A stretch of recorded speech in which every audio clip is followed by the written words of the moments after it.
বইটার পুরোটাই শুধু ভূমিকা বা প্রাথমিক কিছু লিখেছিলাম বাসাতে, পুরোটাই এই মসজিদে বসেই লিখেছি আলহামদুলিল্লাহ। এই বইটার যদিও পৃষ্ঠা সংখ্যা মাত্র 48, কিন্তু কত রাত যে জেগেছি, বিশেষ করে মসজিদে যারা আছে তারা জানবে, এবং কত এছাড়া অনেকে আছে যারা এই বইটার জন্য কষ্ট করেছে। কারণ আমি আছি ঢাকাতে, এই বইটা সে রাজশাহী থেকে তাদের দিয়ে কাজ করানো, আবার ঢাকা থেকে যে বের করা, এটা অনেক মূল্যবান বই। আমি মনে করি যে আমার জীবনের সবচেয়ে বড় খিদমত এইটা, কারণ এই বইটা সম্পাদন করেছে বাংলাদেশের প্রখ্যাত একজন আলেম, সেটা শায়েখ ডক্টর মোহাম্মদ সাইফুল্লাহ মাদানী হাফিজাহুল্লাহ। তিনি পুরো বইটা দেখে দিয়েছেন, এমনকি ইনি দোয়াও করেছেন আলহামদুলিল্লাহ। তো আপনাদের কাছে আহ্বান, এই বইয়ের বিশেষ করে আজকে যে আলোচনা করলাম এটা এই বইয়ের প্রথম দিকে আছে।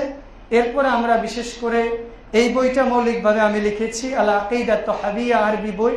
এটা আমাদের অনুবাদ হয়েছে, আমাদের মসজিদে প্রত্যেকদিন ধারাবাহিকভাবে এশার পরে পাঠ করি। এরপরে সালাসাতুল ঈমান, ঈমানের মৌলিক যে 3টা নীতি আছে, এই কয়টা বইয়ের আলোকে মৌলিকভাবে এই বইটা লেখা, আমার জ্ঞান অনুযায়ী লেখার চেষ্টা করেছি, ভুল ত্রুটির ঊর্ধ্বে কেউ না।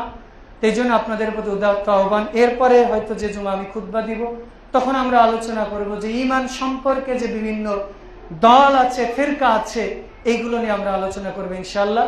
তো জুমার খুতবার পরে আমাদের মিনহাজ ভাই ওখানে থাকবে, যারা চান বইগুলো নিজে নিতে পারবেন, এবং যারা দাওয়াতি কাজের জন্য নেবেন তাদেরকে আমরা যতটুকু পারা যায় ছাড় দেওয়া। আরেকটা বিশেষ করে আপনাদের জন্য বলে রাখি যে এই বইটা বের করেছে একটা প্রকাশনী থেকে, এখান থেকে তারা যে লভ্যাংশটা পাবে, এখান থেকে পুরো টাকাটাই আমার আর একটা বই বের হবে, দোয়া সংশ্লিষ্ট ছোট বই, ওই টাকা দিয়ে পুরো বই তারা ফি সাবিলিল্লাহ মানুষকে দিয়ে দেবে ইনশাআল্লাহ।